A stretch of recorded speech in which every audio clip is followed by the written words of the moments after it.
Good morning students, welcome back to social class. I hope that you all are safe and fine at home by God's grace. We are doing the topic the universe and the solar system. In the last class we saw about the motions of the earth. Let us do a quick recall.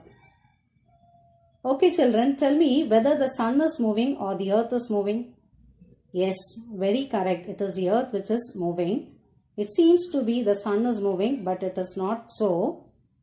The earth which is moving. To understand better, we saw about the shape and inclination of the earth. What is the shape of the earth? The earth is spherical in shape. It rotates on its axis. What is an axis? Which is an imaginary line that runs from the North Pole to the South Pole, passing through the center of the earth. See children, the earth's axis is always tilted. It is in a sloping position or inclined from the vertical by an angle of 23.5 degree, and it makes an angle of 66.5 degree with the plane of the earth's orbit.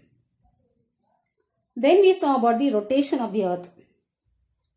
What is rotation? It is a spinning movement of the earth on its axis. How long it takes to complete one rotation? The earth rotates from west to east, that is from anti-clockwise, and it takes about 23 hours, 56 minutes and 4.09 seconds to complete one rotation. So the time taken by the earth to complete one rotation, we call it as a day. So the rotation of the earth causes day and night. See children, as the earth is spherical in shape, only one half of it is illuminated by the sun at a time. Illuminated, that is lighted part. So the other part remains dark. So the illuminated portion of the earth experiences day, whereas the darkened part of the earth experiences night. So the line which divides the lighted half and the darkened half, we call it as a terminator line. Then we saw about the revolution. What is revolution? Revolution is the movement of the earth on its elliptical path. How long it takes to complete one revolution? It takes about 365 quarter days to complete one revolution. But we take it as 365 days for our convenience. The remaining quarter day is added once in every 4 years in the month of February. Okay, and we call it as a leap year. What is equinoxes? See, the equator faces the sun directly on 21st March and 23rd September. So these 2 days are called equinoxes. What is summer solstice and winter solstice? On 21st June, the Tropic of Cancer faces the sun.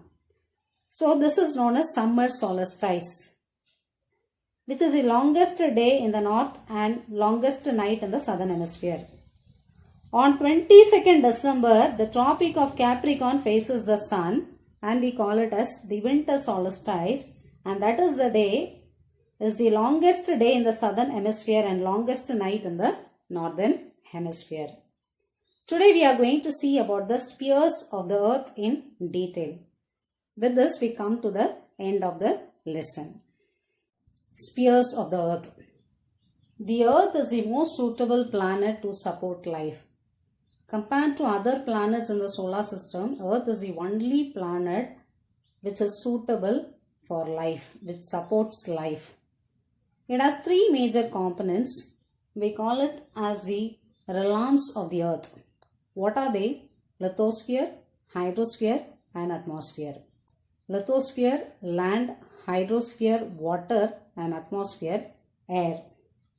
The three components along with suitable climate make life possible on earth. So all living things exist in a narrow zone called the biosphere. Now let us see in detail about all the spheres of the earth. At first, we are going to see about the lithosphere. The word lithosphere is derived from the Greek word lithos, which means rocky. The lithosphere is the land on which we live. It is the solid outer layer which consists of rocks and soils. Even it includes the upper portion of the mantle and the crust. Do you have any idea what causes lithosphere? See children, the lithosphere is divided into huge slabs. The heat from the mantle makes the rocks at the bottom of the lithosphere slightly soft. This causes the plates to move. So the movement of these plates is known as plate tectonics. The next sphere of the earth that we are going to see is the hydrosphere. The word hydro means water in Greek. The word hydro means water in Greek. The hydrosphere is the total amount of water on a planet. It consists of water bodies such as oceans, seas, rivers, lakes, ice caps on mountains and water vapor. It includes water that is on the surface of the planet, underground and in the air. It can be liquid, vapor or ice. The next one that we are going to see is the atmosphere. The word atmo means air in Greek. The word atmo means air in Greek. Atmosphere is the envelope of air that surrounds the earth. It is the envelope of air which surrounds the earth. Different types of gases make up the atmosphere.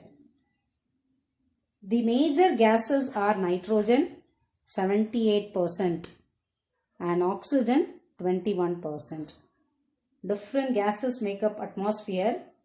The major gases that are present in atmosphere are nitrogen 78% and oxygen 21%. And the other gases like carbon dioxide, hydrogen, helium, argon and ozone are present in meager amount. Meager amounts, that is less amount. So these are the other gases which are present in less amount. The major gases which are present are nitrogen and oxygen. Shall we see more about atmosphere? The atmosphere is the blanket of gases which surrounds Earth. It is held near the surface of the planet by Earth's gravitational attraction. Without the atmosphere, there could be no life on Earth. The atmosphere keeps the climate on Earth moderate compared to that of other planets. The last sphere of the Earth that we are going to see is the biosphere. What is known as biosphere? The narrow belt of interaction among the lithosphere, hydrosphere and atmosphere is known as biosphere. Where life exists is known as biosphere.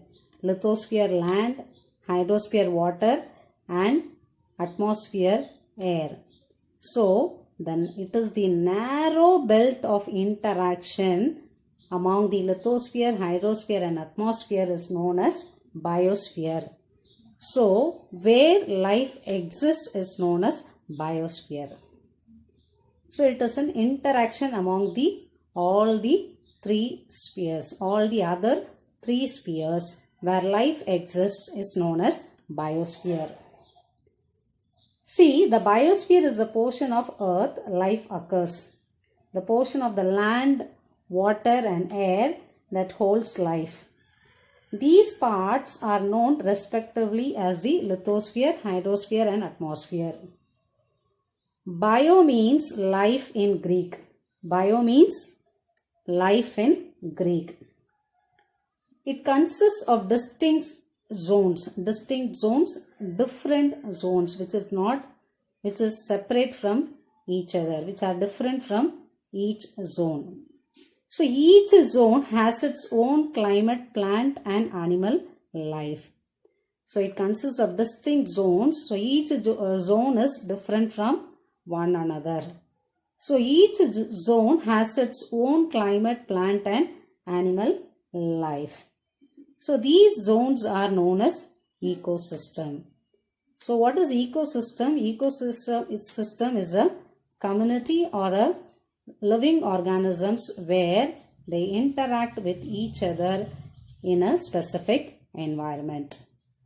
So I hope that you have understood the spheres of the earth in detail. Followed by this, you are going to see a video. Followed by that, one assignment will be given. Please complete it. Thank you, children.